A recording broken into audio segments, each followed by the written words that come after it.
This week we're starting chapter two, and I actually think chapter two is very useful because we're going to talk about strategy, which is sort of the key to any business. How are they going to compete against others within their same industry? So I'm going to try to use in this video some different examples than what are in the book. I like the examples in the book, but I'm not very familiar with some of the companies they talk about in the book, and I'm guessing that a lot of you aren't either. So I'm going to try to give you some other examples so that you can add to your notes. So when you're studying for the test, you can think about this idea of strategies, which is kind of theoretical until you're in a company and you're actually doing this kind of strategic thinking. So that you can think about what strategy is and what it looks like when we're talking about compensation strategy as well. So we can have different kinds of strategies in different companies within the same industry. And often that is what happens because they're going to compete with each other and they all want different ways of attracting employees and keeping those employees that are really good.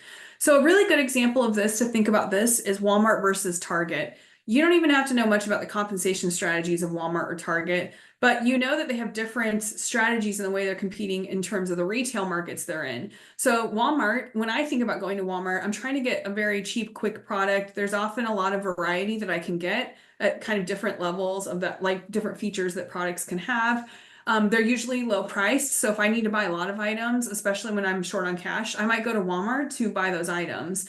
Versus Target is often in the same market. I would say for most items, including groceries. But the way I think about Target is they're often better quality products. You may not have the kind of variety you can get at Walmart, but you're going to pay a little bit more for that quality as well. So they're going to have very high priced products. Sometimes they may have even specific brands that are very well known in their stores.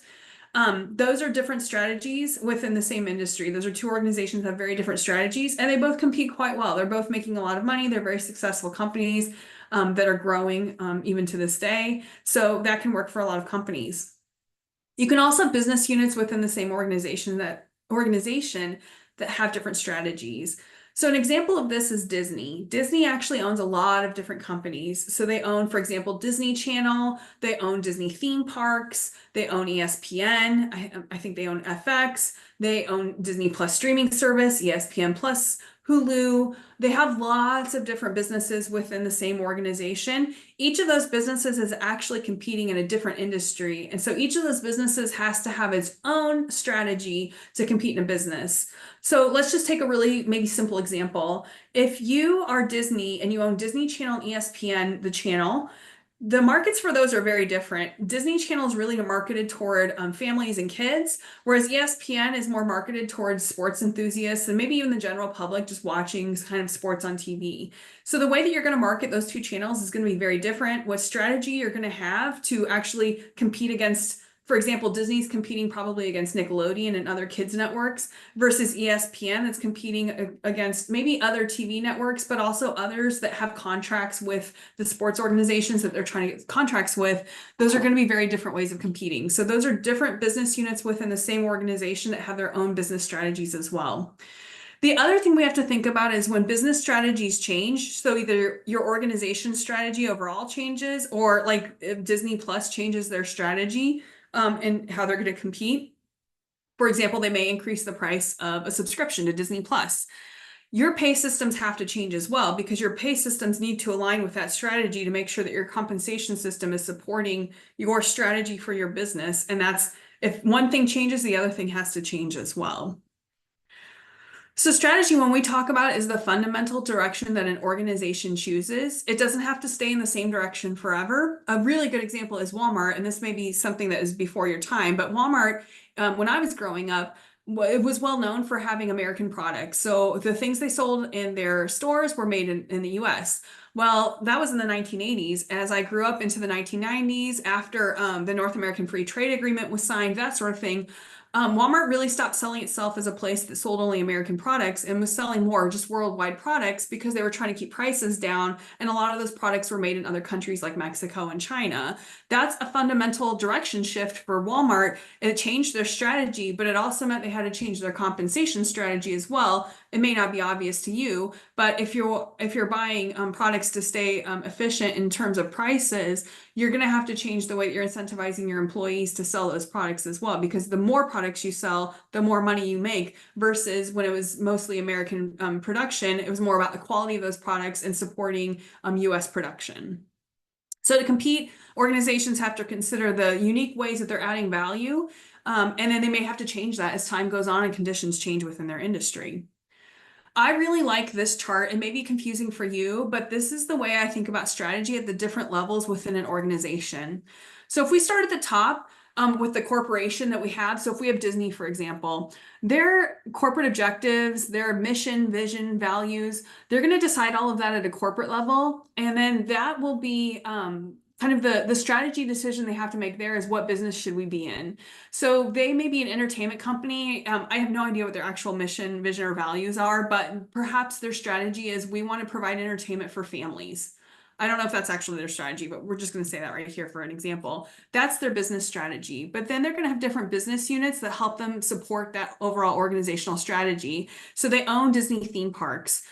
They're going to have to think about, how do we gain competitive advantage over other theme parks that we're competing with? So they're well known for having Disney characters at those theme parks. If there's an entire experience.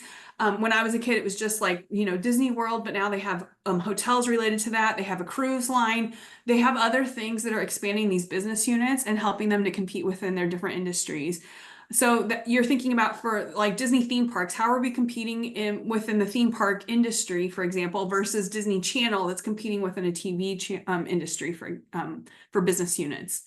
For each of those business units, you're going to have different departments, and one of them will be HR. So you have to think about how your HR is helping you to win, or how are you attracting new employees, for example? How are you paying them? How are you developing them to actually compete against other organizations or businesses within the industry that you're competing in?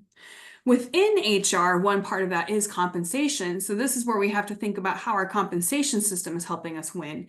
If you are Disney theme parks, for example, some of you may have seen that they have an internship program where you can you can play characters or go work at the theme park during the summer and learn how those parks are managed, how they operate, and that sort of thing. That's a compensation strategy. You're actually going to go out and recruit nationally for college students to fulfill those internships, versus Disney Channel has nothing like that. In their business unit, they do not have that kind of strategy. So their compensation strategy is not going to be anything the same, because they're not looking for interns from college. Colleges around the country, they may be looking for employees who've worked in the TV industry or have some kind of experience specifically with children's television, and you're going to compensate them quite differently for the experience they have versus college students that have very little work experience and have probably no experience working within theme parks. And then within that, you'll have to create your compensation systems that align with that, and you'll want to constantly evaluate your employee attitudes and behaviors around the compensation and other HR strategies within the company. Because those attitudes, when you kind of align the attitudes, like you have a positive attitude or people really like the way they're being compensated and they understand how that system works, they're more likely to do the things that you need them to do as an organization to actually implement the strategy that you have. So let's go through a couple of strategies that organizations can have. These are very simple strategies. When you take the strategy capstone, which most students take in their last semester, you'll learn maybe more nuanced strategies than what we're going to talk about in this book. So the first strategy here in the pink is the innovator strategy. This is you're going to compete as an organization or a business unit in terms of innovative products and services. So the way that you want to compensate your employees is not emphasizing necessarily their job title or the tasks they have to do as part of their job or the skills they come in with. What you want to emphasize is that if they come up with innovative ideas for new products or services and they work by themselves or in teams to develop those products or services, you want to incentivize that process of innovation. So you may give out bonuses, for example, for the kinds of ideas that people come up with or the kinds of new products and services they create, rather than they get pay increases every time they get a new certification, for example. In the middle here in this light green, we have the cost cutter strategy. This is kind of the Walmart strategy, where you're focused on efficiency. So you're trying to increase productivity out of your employees because more productivity saves costs. So in this system, you're going to have very detailed steps for each job. You may have standard operating procedures, and you're going to use variable pay to incentivize your employees to be more productive. Variable pay means that for example, in Walmart, it might be for every person that you check out, you get a certain amount of money, like a little bonus or some kind of performance pay. And so the more people that you check out within your shift, the more money you can make. And I know when I worked at Target, they used to do this. They would actually give you an average time for how long it took you to work through the number of products a customer had versus how long it took you to get through the checkout process. And the more efficient you were, the higher the score was. And those scores could end up being bonus pay for different checkout cashiers at Target. So that's a cost cutter strategy. And then the last one's customer focused strategy. It's kind of in this bluish green box at the very end. This is where your employees need to make your customers or clients happy. So you may be using customer client feedback and surveys to determine people's performance pay. So the higher scores they get from their customer or clients, the more pay they may get. Most organizations don't have just one of these strategies. They may actually have multiple of these strategies, either overlapping for all their employees or for different employees in different aspects of the business. They may get incentivized in very different ways. So keep that in mind when we're talking about business strategy. It's often much more complicated and nuanced than what we're presenting in the textbook.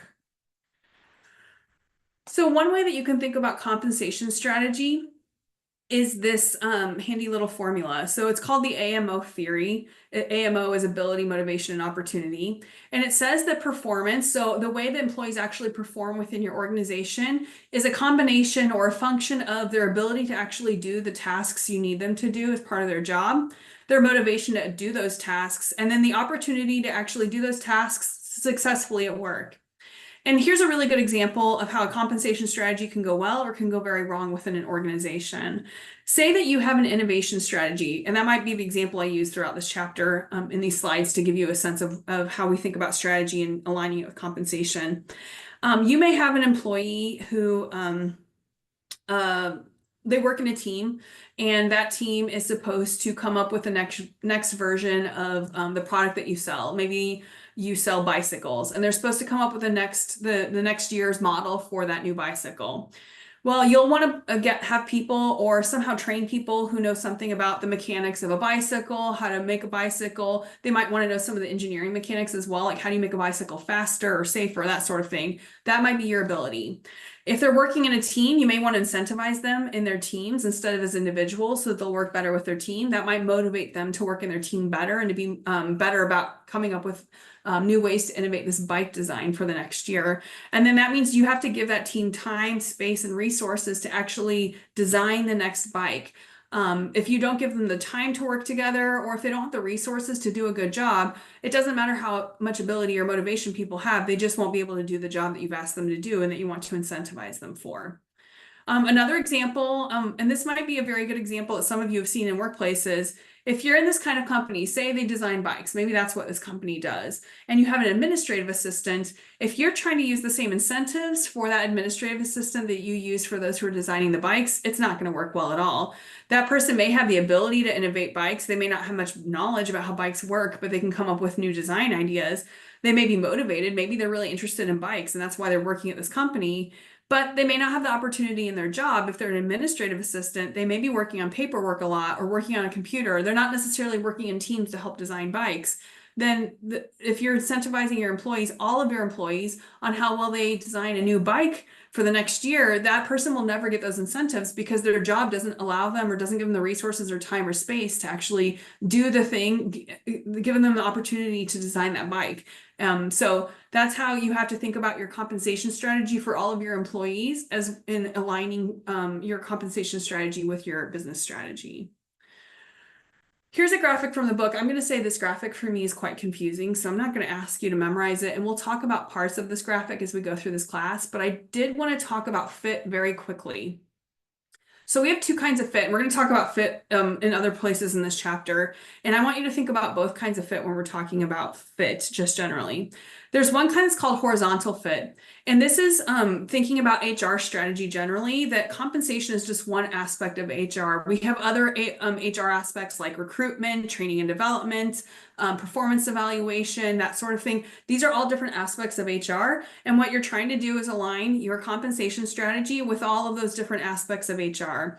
And one way to think about this is if we go back to this AMO theory, If you have people who are going to be incentivized for making a new design for a bike, you may want to provide development and training on the latest bike designs or the latest engineering on bikes so that people are up to date, especially if they got a degree in engineering but don't have the opportunity to keep up on bicycle engineering specifics. You may want to provide that training for all of your employees so that they're aware of that information. That would be a horizontal fit, aligning one part of HR, training and development, with your compensation strategy where people are being incentivized for innovating their bicycle designs. Vertical fit's probably the one we'll talk about more in this chapter because we're talking about strategy, but this is having your business strategy overall, your organization strategy, and also your business unit strategy aligned with your HR strategy and your compensation strategy. So if, in my example with this bicycle design innovation, if your organization's strategy is to innovate new bicycle designs so customers and clients will be really happy with the new designs from year to year on the bicycles, then incentivizing teams for creating those new designs might be a very good way of aligning your compensation strategy with your business strategy. However, if you are a bicycle company that's doing a cost cutter strategy where you're trying to make the most efficient bikes you can, and that means you're trying to make them as productive, your employees as productive as they can be to save on costs, then incentivizing them to work in teams to innovate a new design for a bike is not going to align your compensation strategy with your overall business strategy.